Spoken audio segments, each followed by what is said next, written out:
Netcasts you love. From people you trust.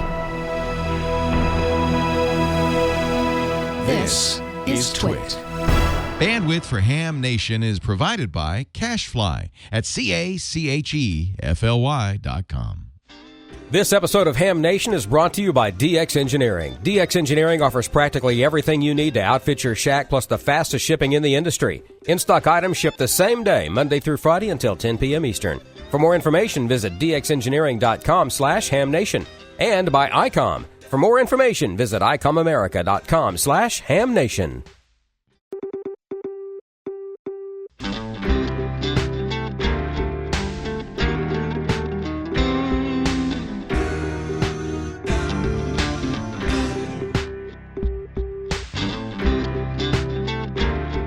This is Ham Nation, episode number 250, June 1st, 2016. EQ, Traps, and the Magic Band. Hello, everybody. We're all free of Dayton. All of that's gone. And you are now tuned to Ham Nation. We have a fun time, and we talk about ham radio and other things. I'm Bob Heil, K9EID, and we have a bunch of things to talk about tonight, some really cool things. And let's see who all's with us. Valerie, you're with us tonight, I think? I am. Normally, I'd be going through Dayton withdrawals right now, but you know what? A lot of changes going on here at the QTH. We got a new antenna for 6 meters, which you're going to see later on in my segment when I talk about 6 meters. And I don't know if you can see this, but we just got a 7851 and a lot of really cool features on this, including it has remote capability, so I can operate this radio from my computer in the house. Can't wait to have that all hooked up. And the UPS guy just delivered for the, I haven't even taken it out of the box yet, Flex 6700 with the Maestro. So software-defined radio, I can also operate that remotely. So we're kind of moving on up into the new technology of ham radio. So a lot of exciting stuff. Back to you. Okay. Well, we're going to come back and talk about that. And while we're going around the horn here, let's see what Gordo's got. Gordo, how are you? And everything okay in Costa Mesa? Everything is fine. We made it back from Dayton safe and sound. Limark is having its get-together in New York this coming Sunday, June 5th at Briarcliff. Make that Briarcliff College in Hicksville. And by the way, Hicksville is the home of CQ Magazine, and we're happy to say CQ Magazine is now doing just fine. And remember, Prescott, Arizona, June 10 and 11, and the largest ham show in Texas, HamCon, coming to the Irving Convention Center on June 10 and 11. So that's what's new with shows coming up. Back to you, Bob. Okay, that's great, and we're looking forward to some of your other pictures here in just a few minutes. And let's see, Don is with us. Don, it's good to see you. Are you doing okay? Yeah, I'm fighting a head cold or hay fever, or allergies, whatever it is. But I am the lone Mississippi contingent tonight because our Jackson friend George is actually in New Orleans at a broadcasting convention. I left work early today. I left at 2:30 this afternoon to take my son to a doctor's appointment, eye doctor, because he broke his glasses, and he broke them right here. He snapped them right in half right there. And I'm on the way home, and my phone rings, and it's George, and he's like, hey, we're down here by the convention. Well, you know how he talks. Hey, we're down here by the convention center, and I was to see if you, because I'm only a mile away, I want to see if you'd like a visit. Well, I'm not even there, George. So we're going to try to do that tomorrow. We're going to try to rendezvous, as the French say, tomorrow, and hopefully I'll be able to see him. But we've got Dr. Tamitha Skov with us tonight, so I'm very excited about that. Robert, back to you. Okay, send out an SOS, everybody. Chat room, get busy. Tamitha's with us. Yay, yay. Okay, that's great. Well, I'm going to take a couple of minutes to answer more and more questions about some audio things. I've talked about it before, but evidently somebody didn't listen or whatever. Anyway, this whole thing of putting a mixer in front of your transmitter is cool if you have certain things happening. You just can't do it to everything. You're going to end up with RFI all over the place. And in most of the transceivers now today, they all have equalization in them. So you don't have to do that. Everybody gets all shook up that, wow, I need a mixer in front of my no, you don't. I can't name you. I cannot name you a transmitter today that doesn't have equalization in it. They all do, the new ones that are on the market. And you need to pay attention to that. You get the decent microphone, not the stock thing, because they're not stock. The manufacturers don't know what in the world's going on. They buy some cheap little thing, paint it the same color, and fool us. No. Decent microphone. Oh, I forgot one thing. They put their name on it, so you think it's matching. No, it's not. And it's really sad because they don't really do you a favor, and it's a misjustice. But anyway, you get a decent microphone and you get into some of the equalization of these radios, and it's amazing. You get in like the flex. My gosh, you got so much EQ in one of the SDRs. You get to 7300. Just everything today has equalization in it. So forget it for transmitting. However, you want to seriously look at it for receiving. But when you're choosing a mixer, it is very, very important what you get. And we're going to go through that real quickly. First of all, here's how you do it. And I mean, this is really simple stuff. Yes, you're going to have to solder, but Icom, thank goodness, has made it real easy for us. And some of the others are going to follow suit, where they've made a cable to fit into the DIN plug. And that cable then can connect the audio out, data audio out. They can take that into a mixer. Here we're showing the microphone into it, into the data in.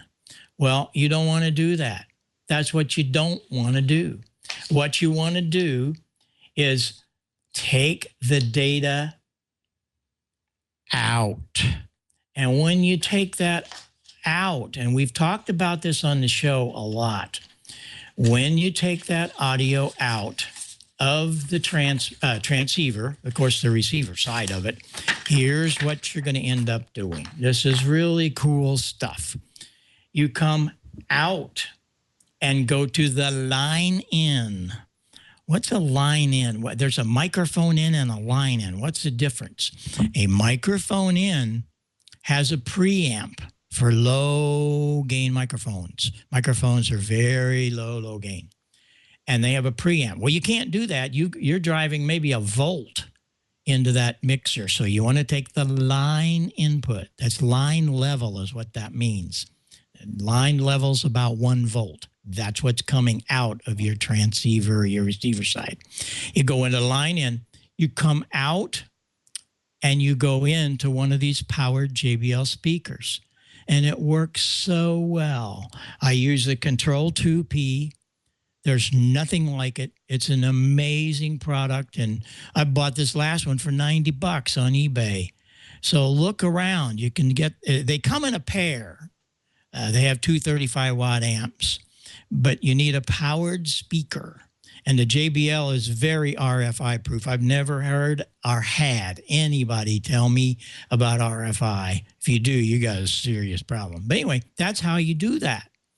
You come out of the receiver, audio out, line level, into a mixer. And then here this is a mono signal. And I take the pan pot and took it all the way to the left.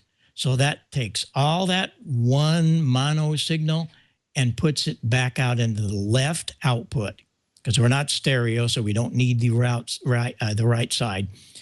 And you take that left out into your JBL, and you're going to hear things you've never heard before.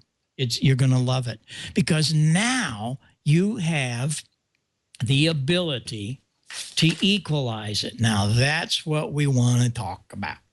Let me set this little guy over here for you. Yeah, Bob, let's talk. I want you to talk equalization because Amanda told me that per chat room request, they want to know exactly what equalization is. So I think we're fixing to find out. And something else about EQ, even these little guys have transmit and receive EQ in them. It's amazing what these radios are doing these days. They do, and that's what we're going to talk about because everybody gets real confused, and you don't want to be confused. But here is the deal. This is so important. You go buy a little mixer, and it has 2-band EQ, bass and treble, right? Bass and treble. Aha. Look where that filter is. Look. And you see it? The high Z? It's 12,000 cycles. Do you think anybody in amateur radios listen to 12,000 cycles? You better not be. Well, this is not going to do you any good to have a treble up at 12,000 cycles. And the bass is at 80. The bass is okay, but this is not going to work for you. So what you need to do is find a mixer with 3-band EQ in it at least. Now we're on the Elises. They've got the last 2 channels only have 2-band EQ. But looky here. We have 3-band EQ. Look where the mids are. They're 2.5K. That's exactly where you need it. That's where the articulation happens. So now you have bass at 80, 2.5, and 12. Man, you're not going to use that much, so forget that. But, boy, you got plus 15 or minus 15. You can notch that or you can increase it by 12 dB, some of it 15 dB. It depends on the mixer. So now you have some equalization that you can play with, and it's really cool. And get rid of a lot of noise. You get all these guys that they get this big bass, you know, they got all of this big low end, and oh boy, aren't I cool because I have all this big condenser low end, ain't I cool? Yeah, well, yeah, I can't understand what the heck you're saying, but isn't it cool? No, it's not cool. What is cool is to have a very articulate signal. And if they're not giving it to you, you can make it. You just roll off all the low end and punch up the mid-range, and you'll get rid of their tubbiness. You can do a world of things with equalization, and that's what it's about. Equalization are filters. And here's the next thing. This is really going to help you. We did this a few weeks ago, but maybe everybody didn't catch it. Equalizers, what do they do for you? They are filters. And these filters allow you to either increase by 15 dB at 80 hertz, where that filter's set. You didn't set it. You can't set it. It's set by the engineer. Or you can notch it. If they've got too much bass, you don't like a guy you're talking to who's got too much bass, notch him out of there. Get rid of it. But you see, the 10 and 12K stuff doesn't work for us because we're rolling off at 3K. Here's your transmitter bandwidth. Forget it. So what do? You look for equalizers that have different bands. Here's a 3-band EQ with what we call parametric. That's what's in the Elises. We're going to come back to that. But look, that mid filter, you can be the engineer. You can move it from about, somewhere down around 500-600 cycles. You can move that filter all the way up to about 4K. You can move the filter. Then you can increase it or you can decrease it. But you are the engineer. I can do just a little here with what you're hearing through the microphone. There it is with a lot of mid-range, but I can move it high mid-range, or I can have a lower mid-range. There's almost nothing there because I've really plussed it out at about 600 cycles. But we need to get it back up. Listen to what happens to the magic spot. The magic spot is 2.5K. And what you want to do is listen. You are the engineer, and you are the one that has to make that decision of where you want that to be. Let's put that back to 2.5K. Now, I want to bring the Elise's back. The Elise's is a wonderful piece. The reason it is so great, and all of us here on Ham Nation, all the hosts, most of us are using the Elise's. What's really neat about it is you saw where it has 2-band EQ, but it has 3-band EQ, and they're up at 12K, somewhere around 2K, and 80 hertz. But look at this one. This has a sweepable or a parametric mid. The low-end equalizer filter is set at 80 hertz. That filter, and you can plus that or you can minus that. We can bring up the low end or we can take off the low end. But we can do this to the receiver. That's what's so cool about it. There's signals that you hear when you hook it out of the output of the receiver to the input to the mixer. But the mid-range is parametric. You can control that, and you can control this from about, it goes down. Let's see, you can't see exactly. I think it starts out at about 120 cycles, and you can rotate that up through 600, 800, 2.5K, all the way up, and the top end is at 4 or 5K. And you are the engineer. You can set that filter. It's not preset like this one is. It's variable. That is really cool. So if you really want to go out and find a mixer that'll play for you for receiving, you want to find one that has a sweepable mid that you can change that frequency. But equalization is done because of our ears. We don't all hear flat. We don't all hear really, really good. In fact, some frequencies are really bad, and we have to have equalization. And I have a lot of guys, I don't need no darn EQ. Well, let me tell you a little secret. Everything you own that has any audio in it is equalized. Your car radio, your telephone, your mini disc player, your CD player, your ham radio receiver, even if it doesn't have, but they all do today. There has to be a set equalization that the engineers has preset for you because of the deficiency of the human hearing apparatus called ears. Now, if you have variable things, that's great. Variable frequency filters, you can tailor it even more. But that's just a short synopsis of this whole equalization thing. And I do it because a lot of you are very, very disturbed. You'll go out and buy a cheap little mixer and it's got 2-band EQ. And what's the 2 bands? 12K and 80 hertz. It's not going to do you any good. The 80 hertz will, but you need something that really plays at 2.5K. And the best is to look at some of the mixers that have variable. That's hard to find, but Elise's does have it. But there are others out there, and they aren't that expensive. So I hope this helps. I appreciate all the letters and even phone calls, and I talk to you some on the air. If it doesn't help, we'll do more. I hate to keep beating it up because it's not a dead horse. It's a very important one.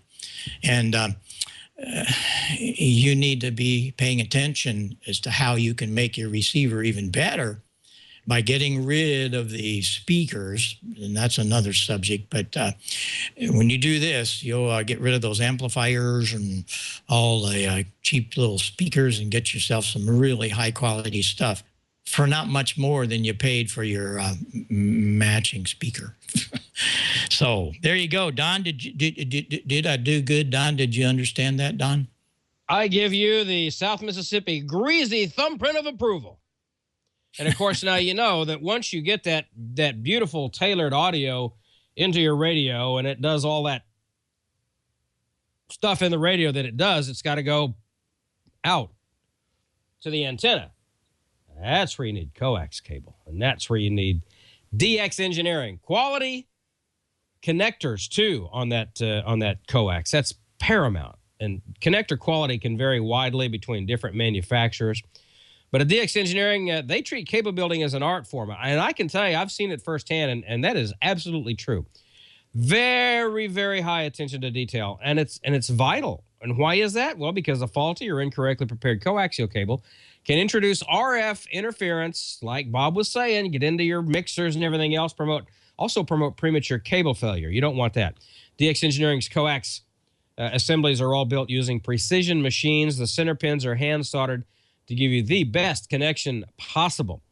And every low-loss cable assembly is fitted with DX Engineering's revolutionary new PL259 connector. This thing is very cool. It's patent pending. It's a hybrid PL259 design. It has the best qualities of both crimp-on and solder-on. They make it ideal for single or double shielded coax. Silver-plated center pin has a deep scallop to give you excellent solder flow inside the conductor. That's important. The enhanced crimp shield also creates 360 degrees of electromechanical continuity. So it's not only bonded on there, but it's mechanically strong. And that's important too. And each connector has PTFE, that's Teflon, for those of you who can't spell PTFE, insulation, for optimal isolation. Overall design of the connector prevents arcing within the SO239 and also ensures a low-loss connection. The DX Engineering new PL259 is installed along with heat shrink tubing, which makes the cable weatherproof. And it's that good kind of heat shrink with the glue inside. I wanted to sniff it, but I was told that it wouldn't work. Before the assembly leaves DX Engineering's Ohio headquarters, it endures rigorous high pot testing, and the only place you can get it is DX Engineering right on their coaxial cable assemblies. Of course, the DX Engineering coax assemblies can be fitted with any one of, I don't know, your favorite flavor of connector, BNC, Type N, Type F. And even if you want to roll your own, the DX Engineering high-performance coaxial cable is available separately, either by the foot or in bulk spools. And, of course, DX Engineering has a huge assortment of connector options for virtually any application. You got to check out the free custom cable builder tool on the dxengineering.com website. Roll your own. It's designed for your custom specs. You select the cable connectors and the length, and it can also be used to create custom ground braid assemblies. Should you...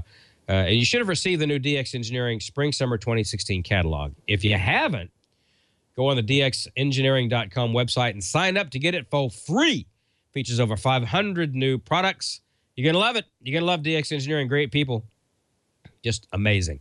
And DX Engineering, of course, ships faster than anyone else in the industry. If you get your order in by 10 p.m. Eastern, and if it's in stock, it'll be on a truck headed your way tonight. Proven products and expert advice, DX Engineering will definitely and literally help you shrink the globe. Request your catalog or shop online 24/7, 365 at dxengineering.com/HamNation. Say it with me, children. dxengineering.com/HamNation. DX Engineering, thank you for being part of the Ham Nation family. We appreciate it. Gordon, you're a cable man, I can tell. I am. In fact, I have the DX Engineering catalog. I have my Alesis mixer, equalizer.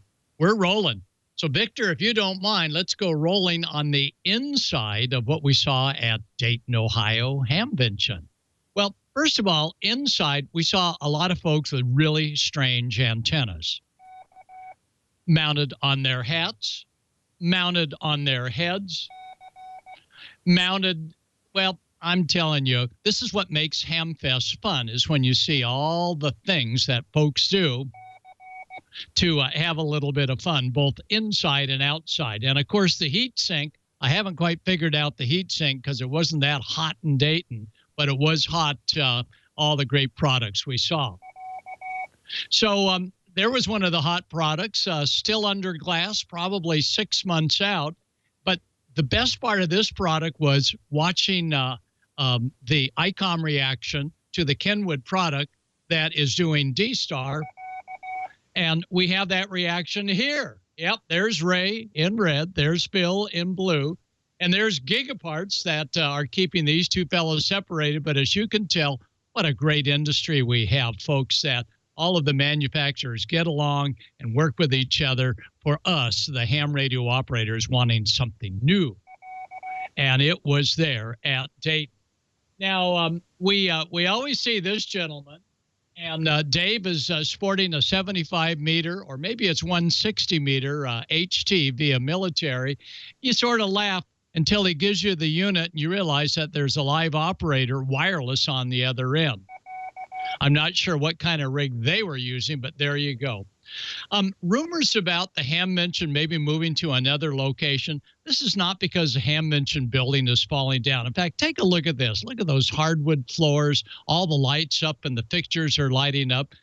It's other political reasons that I have no idea what it is, but we sure hope it'll stay where it is for the next many years, because as these volunteer exhibitor fellows are doing to keep everybody happy, we were happy with the facility. And look at that. There is DX Engineering Team.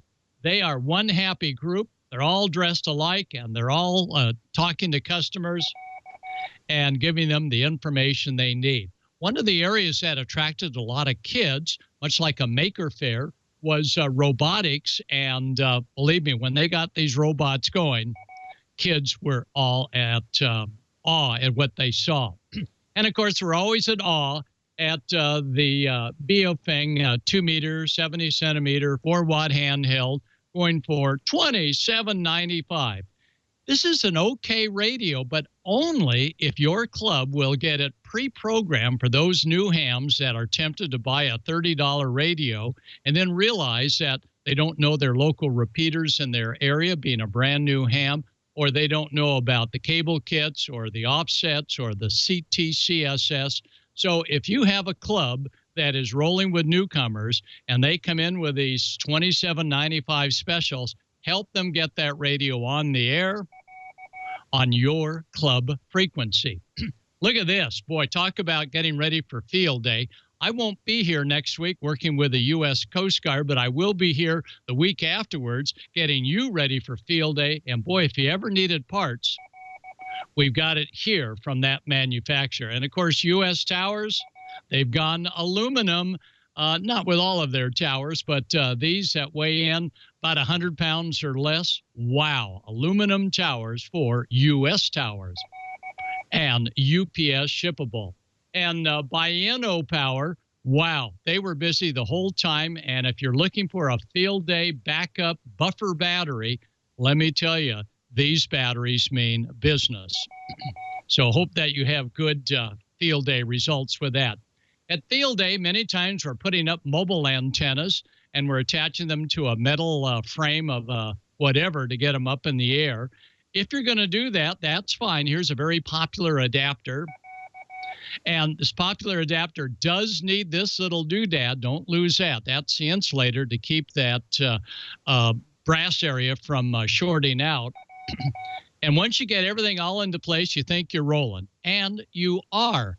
But don't hang a Texas bug catcher or any other major-sized antenna on this, especially if you plan to do mobile. Because guess what happens? That brass insert 3/824 is literally pressed into the bottom section.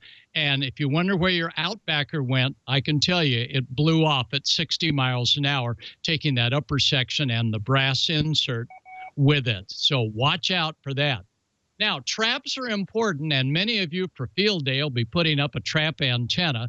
The traps are high impedance to the frequency they're trying to trap out. So looking at this antenna, or an antenna without the 6 meter on top of it, that first trap is going to trap out 10 meters, so it's not going to go any further than the first trap you see.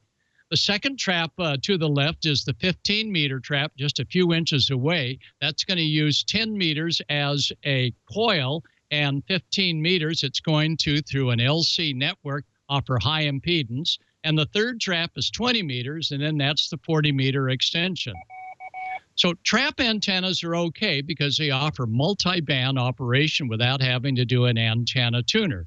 And you wonder, well, that trap looks like it's okay. Well, maybe it is, and maybe it is not. So for field day, double check that number one, you got the holes pointing down. Those holes are to allow moisture to seep out.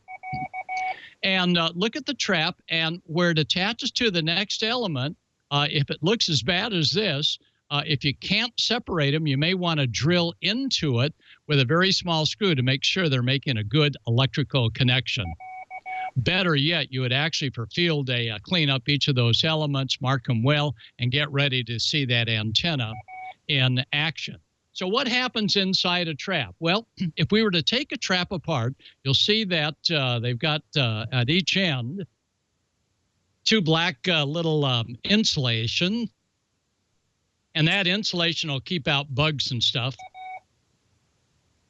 And on the other end, it's probably cracked, and it's good because underneath that, you're going to find a coil. The coil very seldom ever goes bad unless you run a KW through it and arc it over. But surrounding that coil is, of course, the outside element of the trap. The capacitive effect of the trap is accomplished by a screw. And what occurs is if the antenna's been up for any amount of time, a screw gets loose. And even though you eyeball it, if you can rotate the left side of that trap, that's the X sub C, the capacitive reactance coupling to that trap, only one screw on one end.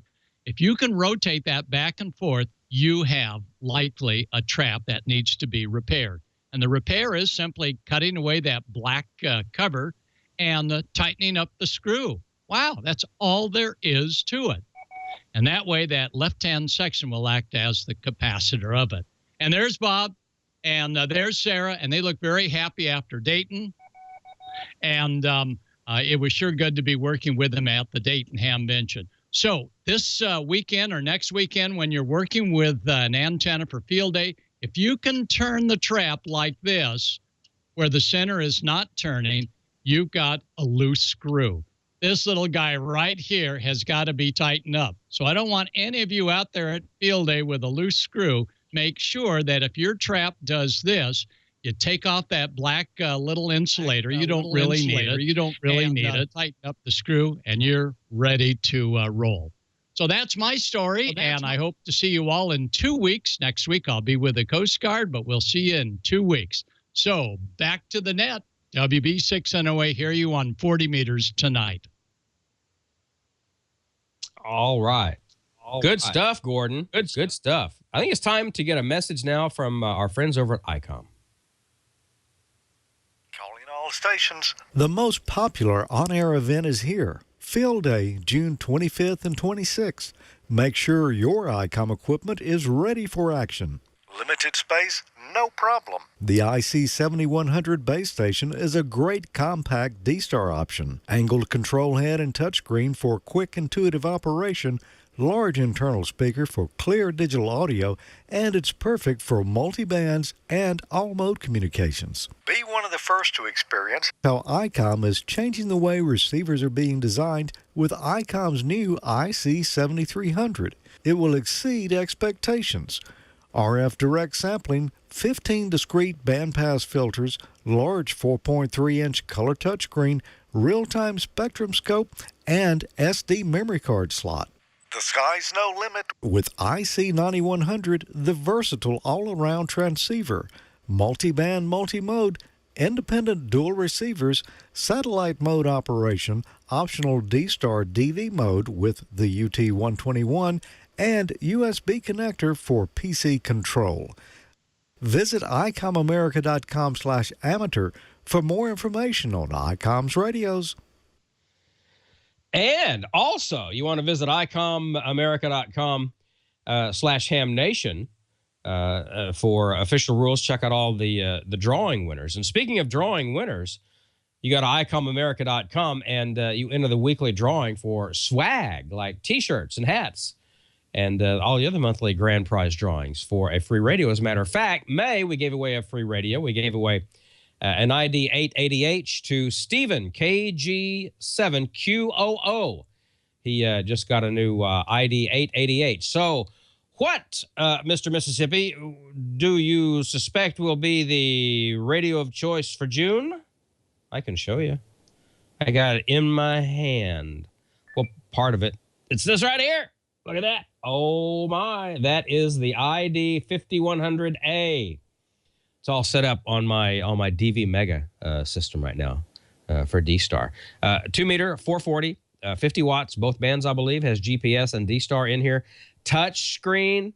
I mean, it's just slicker than a handful of something on a glass doorknob. You're going to love it. And you can win it. Go to icomamerica.com/HamNation, and there you go. Sign up, and good luck, and maybe you'll be the next winner of the Icom radio. Now, let's get into the news of the week from Amateur Radio Newsline and Dr. T.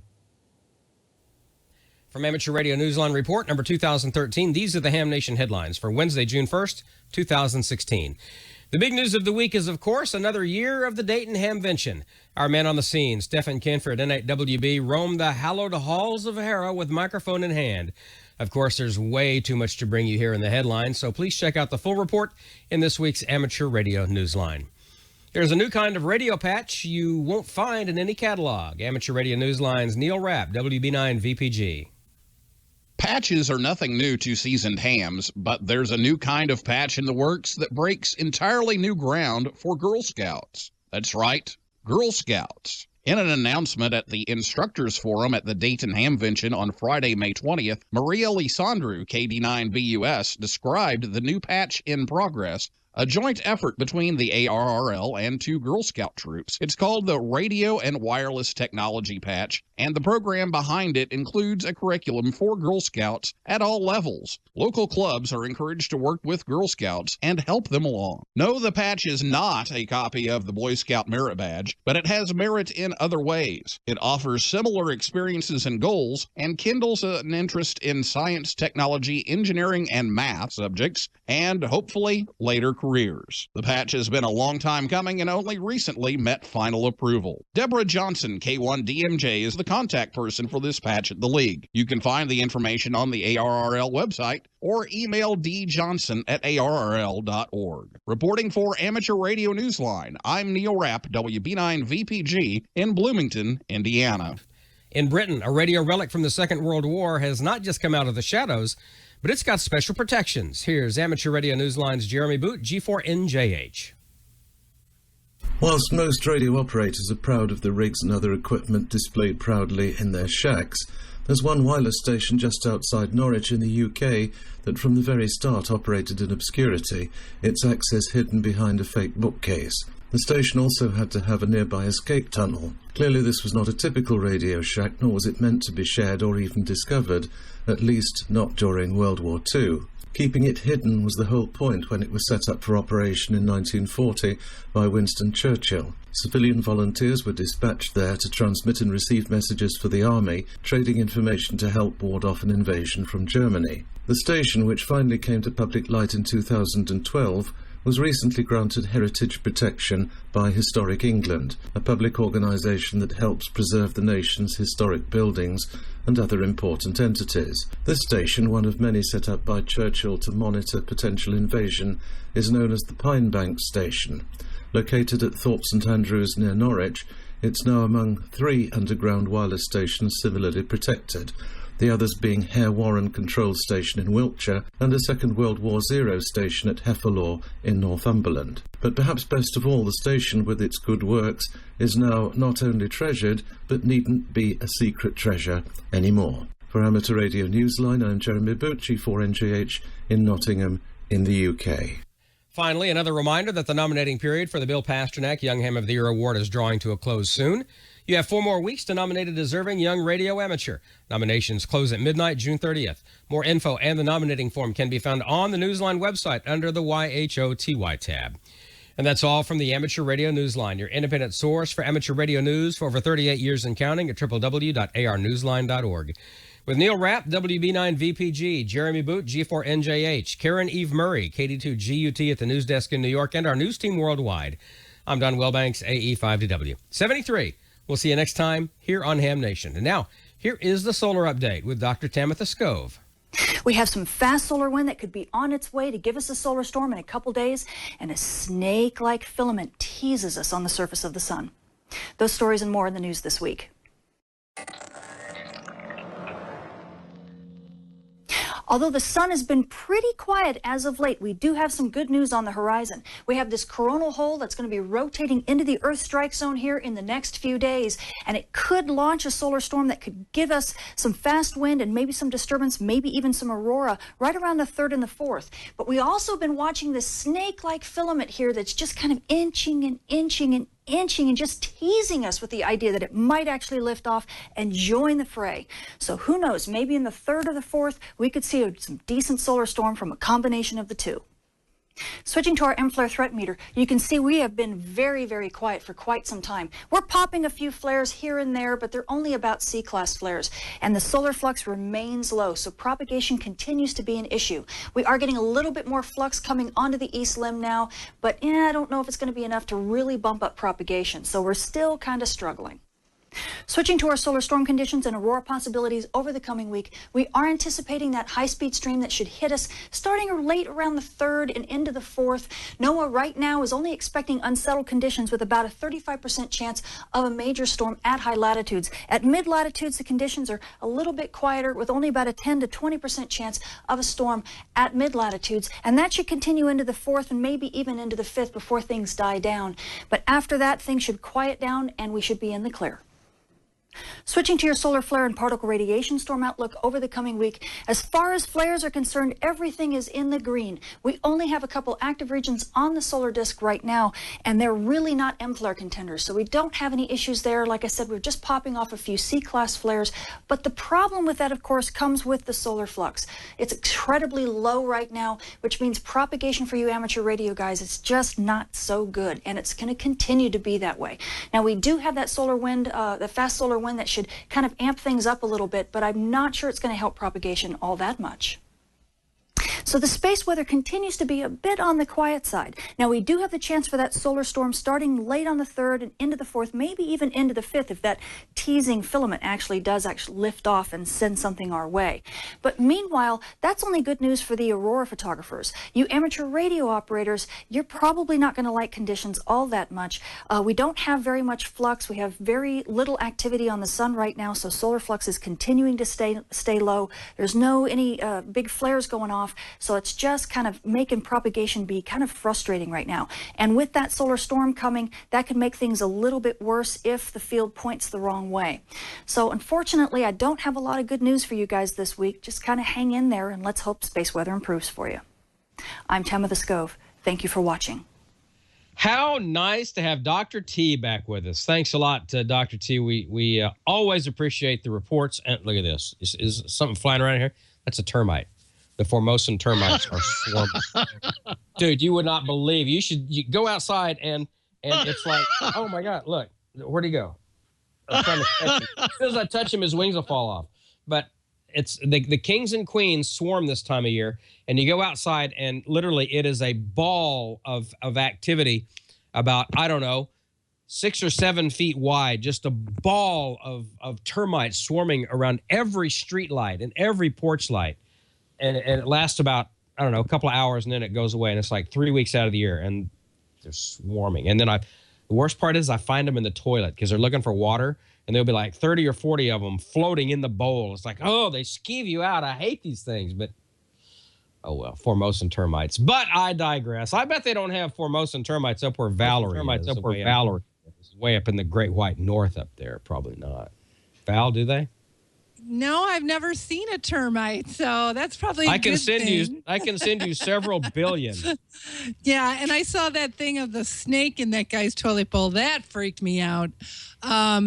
And that just I'm gonna have video for next week of a termite swarm. I will do that. And Gordo, I wanted to mention too. You had talked about the handhelds and at your clubs. I belong to a club And once a year, they did a handheld workshop where everybody brought their handy talkies in, and they would go through and set them up for people. So all of you guys out there looking for something to do at a club meeting, it's really a nice thing to do once a year for all those new hams. So good idea, Gordo, on that one.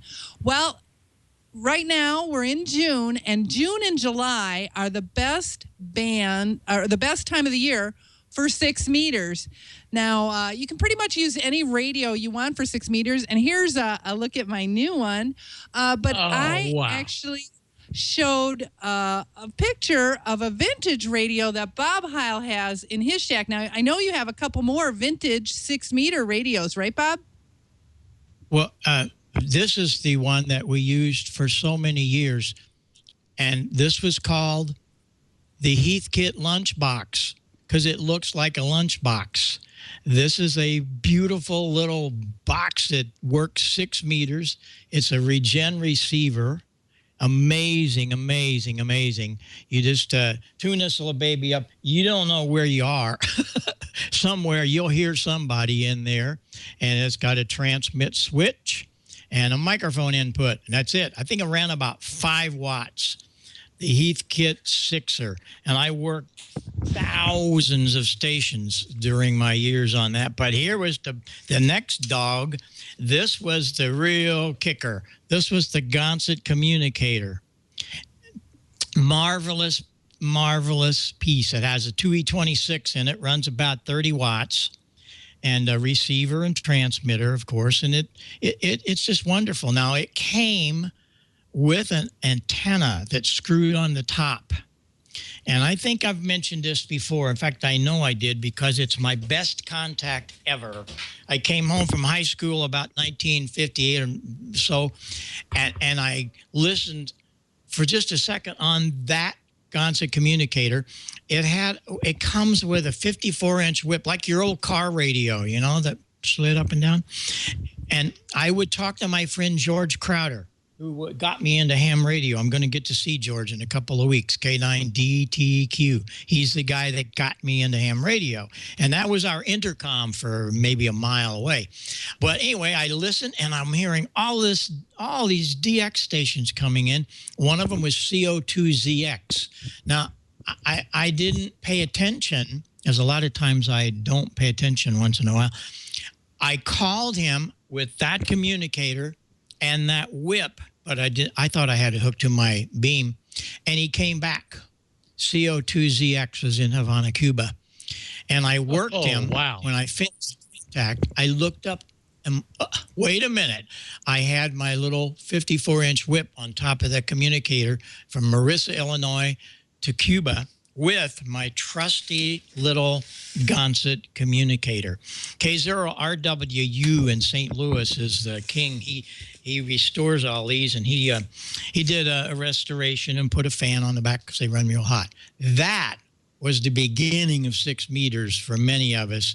But Valerie, now look what you have. Oh my goodness, you're going to have a lot of fun. How many watts did you work that guy on?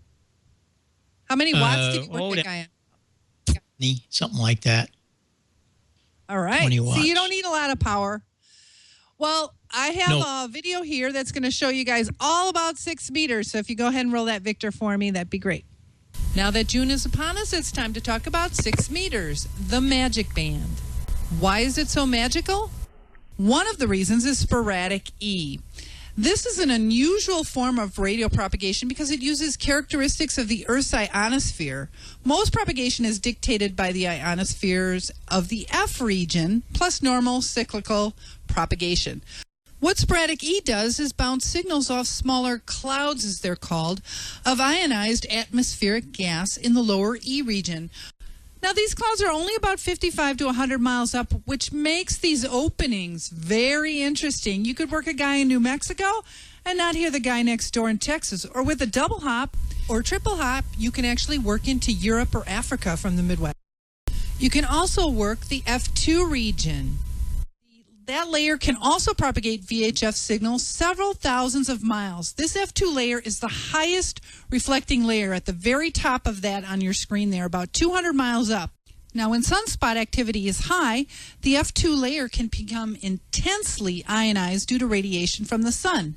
And this is where you can work some of your best DX. Transequatorial propagation, also known as TEP for 6 meters, occurs during late afternoon and early evening over a maximum distance of about 3,700 miles.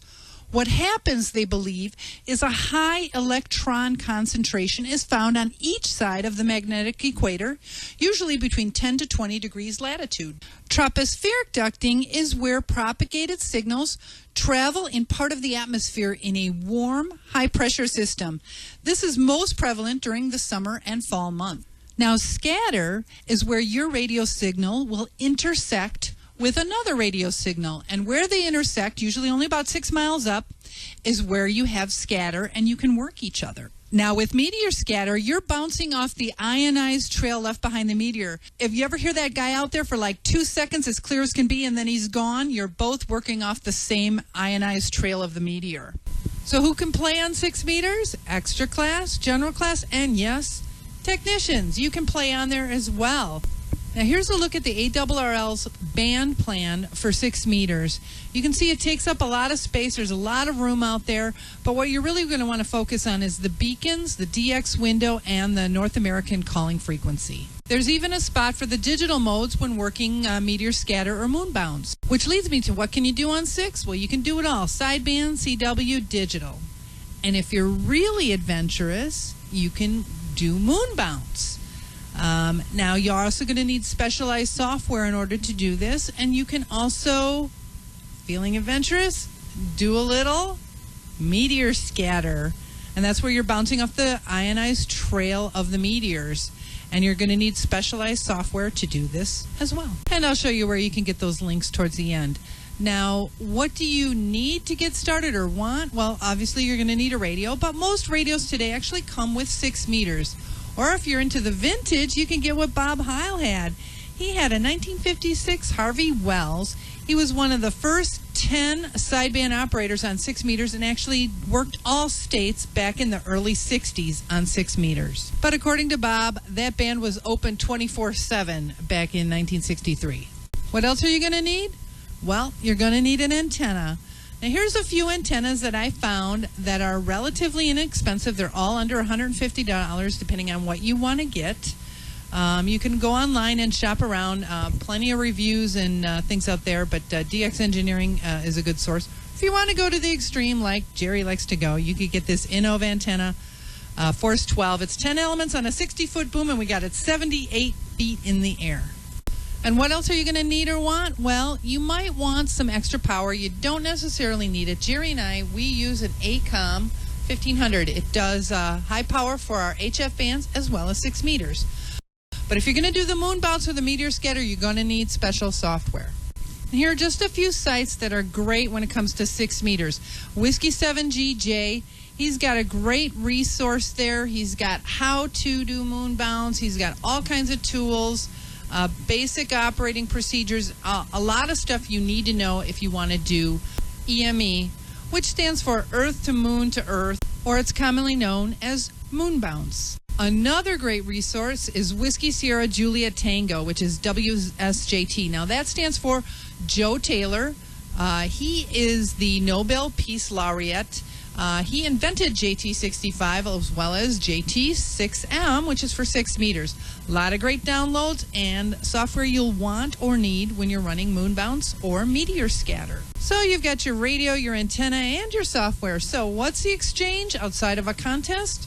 You're just going to need to give your call sign, a signal report, and your grid square.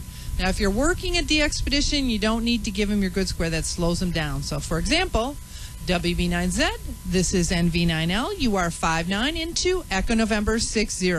Or you could do Echo November 60 Bravo Radio. Now, if you don't know your grid square, I would go to qrz.com/gridmapper.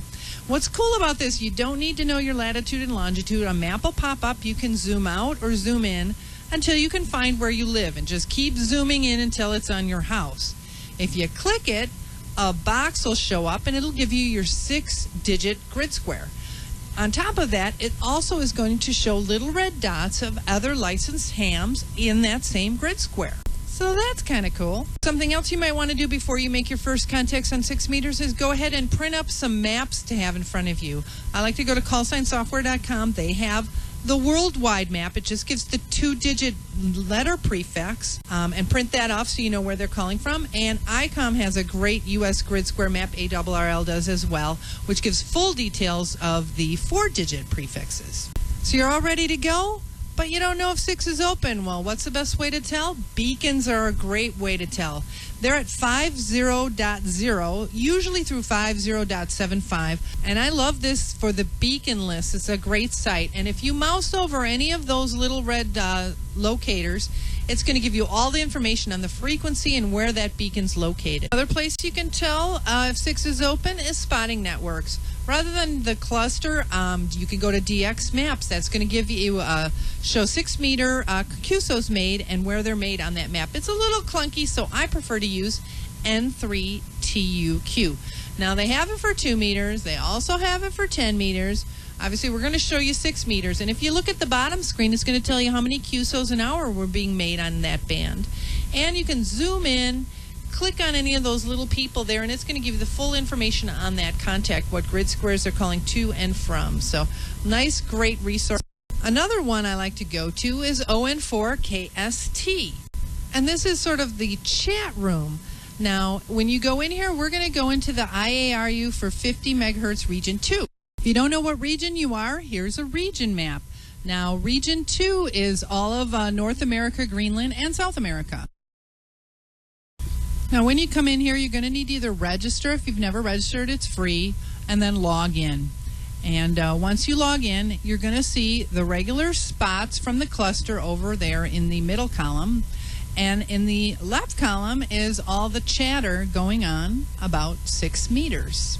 So really helpful. Like to have this up when I'm waiting for 6 to open. What's another way you know 6 is open? Why don't you just call CQ? Go to the calling frequency for North America, 50.125. Give a call. Call CQ. If somebody comes back to you, work that call, and then move up to another frequency when you want to start running. And once you start getting into 6 meters, you might want to consider joining SMRC, 6 Meter International Radio Club. They have great resources there as well. A lot of those websites I showed you earlier, you're going to find on here in the helpful link. If you make 6 contacts with 6 club members on 6 meters and pay $6, you're a club member. And last, don't forget you can use 6 at your field day.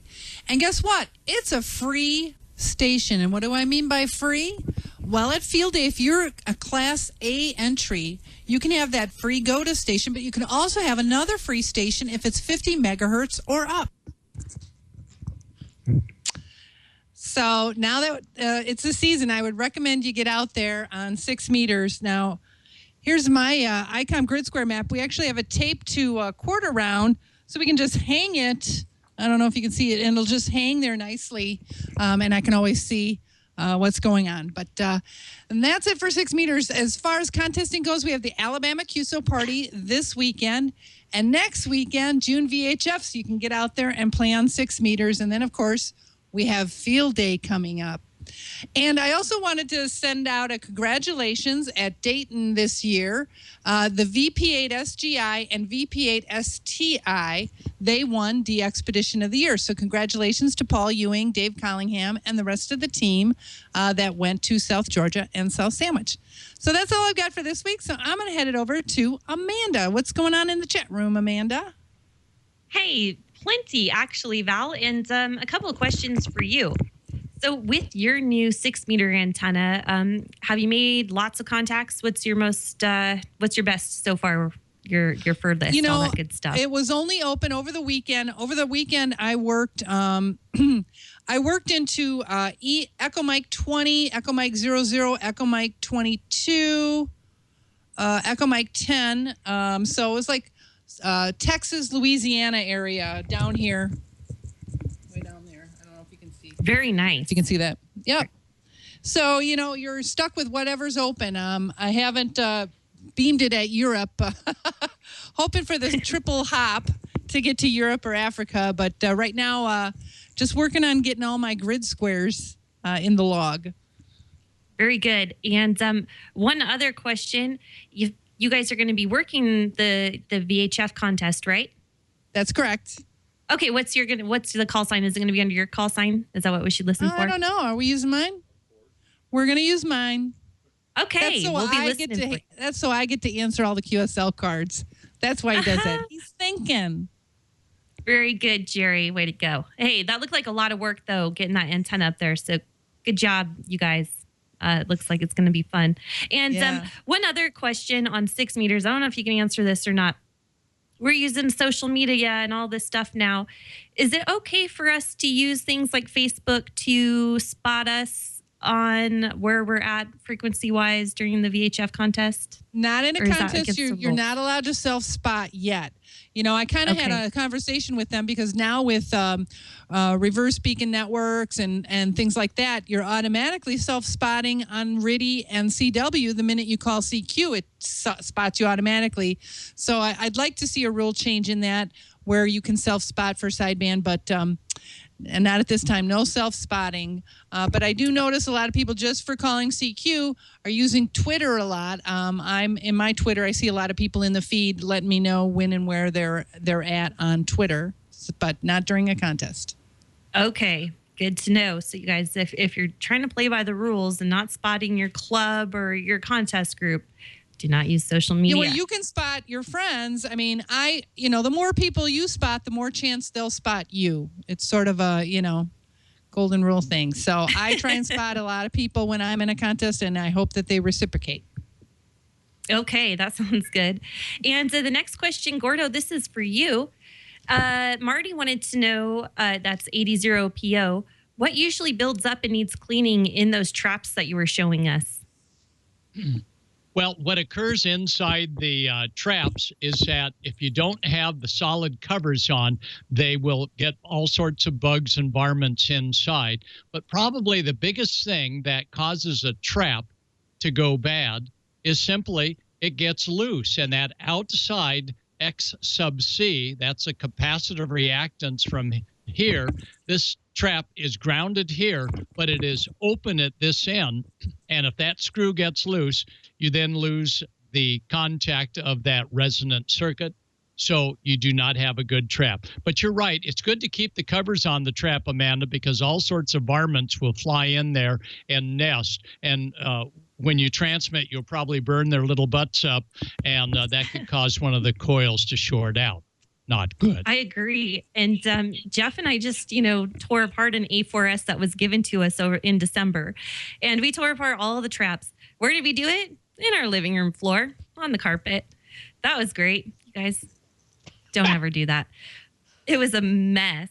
And lots of cobwebs, dust, dirt. Not only that, but one more thing, Gordo, where the coil is actually wrapped and there's a screw that goes through there. A lot of people say to check those and make sure that they're not corroded or rusted and that they might need to be replaced. Is that correct? Yep, absolutely. So take apart that black cap. You can get a new one, or you can feel another way to seal it up. But take a look and make sure that everything is nice and tight. And as you did, Amanda, you and Jeff, you cleaned out the innards of that trap. So now everything flows right up that coil as it should. Yep, we did. And we used a couple different methods. I don't exactly know what the best method is. We did take some steel wool to all the aluminum parts. The other thing we did, because we got tired of doing that and turning our hands completely black, we used just kind of some rim cleaner and sprayed it on there and then rinsed them off in the sink. Better method, Gordo? Yeah, I think that's a great way to go. I'll try that this weekend. I tell you what you can use instead of steel wool, and we'll get your hands all black and you're not going to leave steel particles on your aluminum antenna, which will rust. Use those Scotch-Brite pads. Oh, good point. Scotch-Brite pads are great. They don't leave any metallic residue whatsoever. Remember, the steel will rust. Those Brillo pads, the steel wool, that will rust. So, yeah, use Scotch-Brite pads. Scotch-Brite, got it. And I am getting a little message here in the chat room. V8UXMX Petro, happy birthday. Okay. Happy birthday, Petro. I didn't have any other announcements tonight. So other than that, you guys check us out on Facebook, HamNation on Twit. You're going to find out where our nets are there if you miss it here. Just log on to your Facebook account and go to our page, and you can see where the nets are happening.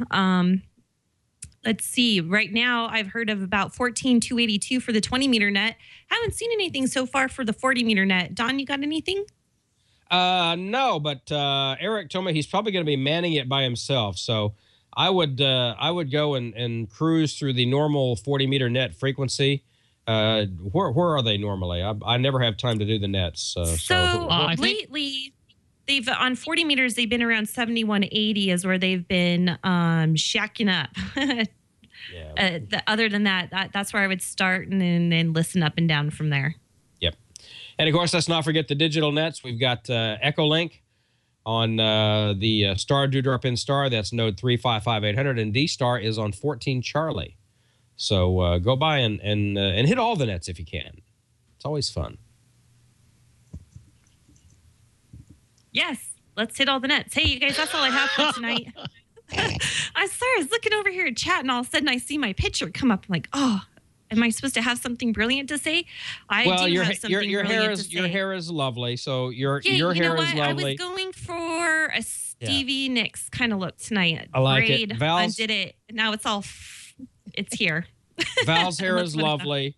My hair is turning gray. Gordon's is turning loose. It's just, it's everything. Two of us are having bad hair days. Well, these two right here. Not these two. Not those two. Those two. Counterintuitive. All right. Awesome stuff. So that's all from the chat room tonight. That's all we have, except for someone was asking me if I had received their QSL card in the mail. Josh, I'm going to check. I have a pile somewhere. I apologize. After moving, it's just rough business to get all that under organization. All right. Well, very good. I think we're just about done for the night. We've caused just about as much mayhem as we possibly can. Bob had to skate out for something earlier. But Gordon, thanks for hanging out till the end. It's nice to have you man the chat room with us. And Val, good stuff on DX and 6. And, of course, just the incomparable Amanda. So you do such a fine job in the chat room. We're thank you. And it's good to have happy Dr. that you're T. here. Yes, loved having Dr. T back on tonight. I know, isn't that cool? And hopefully, with the way things are working out with her professional and personal life, she may be able to have a lot more time to devote to the space weather thing, which is good. So everybody cross your fingers, cross your toes, cross your eyes, and lick your nose for Dr. T. Well, maybe not that last thing, but it rhymed, and that's okay. So, all right. And then don't take selfies if you do that, because that's just not right. I can't lick my nose. Oh, doesn't work. If you can't lick yours, lick somebody else's, I guess. No? That's the wrong saying for that. Never mind, you guys. That's not. I like that because that's a lot better, because that's a lot better than what I had rolling around in my head, which was cows are really good at that. So, no, I like will lick my nose in about 5 minutes. Yeah, that's about what, yeah. All right. Well, the show's gone to the dogs. So I think it's time we just pull the plug before Leo storms in and throws us all off the air. Thank you all for being here tonight. We'll see most of you at the same bat time and same bat channel next week. So for the assembled throng here on Ham Nation, and for George, who is playing around in New Orleans tonight, he'll be back next week. Good night, all, and thank you all for being part of the Ham Nation family. Appreciate y'all. We'll see you next week. Good night. In 2 weeks, I'll be with the Coast Guard next week. See ya. All right. All right. Bye-bye.